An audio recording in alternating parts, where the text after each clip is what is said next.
দুই মেয়ের গল্প। একটি ছোট্ট গ্রামে থাকত দুই মেয়ে, সীমা ও রিনা। দুজন ছিল একে অপরের বিপরীত। সীমা খুব শান্ত, বই পড়তে ভালোবাসত।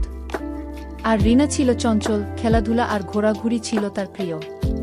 একদিন গ্রামের স্কুলে একটি প্রতিযোগিতা ঘোষণা হলো, বই পড়া এবং গল্প বলার প্রতিযোগিতা। সীমা খুব উত্তেজিত, কারণ এটাই তার প্রিয় বিষয়।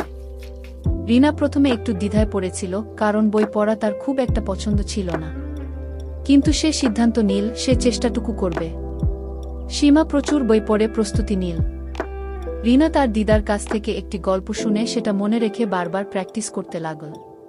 প্রতিযোগিতার দিন সীমা চমৎকারভাবে একটি বইয়ের গল্প বলল। রিনাও আত্মবিশ্বাস নিয়ে দাঁড়াল এবং তার দিদার বলা গল্পটি নিজের মতো করে সুন্দরভাবে উপস্থাপন করল।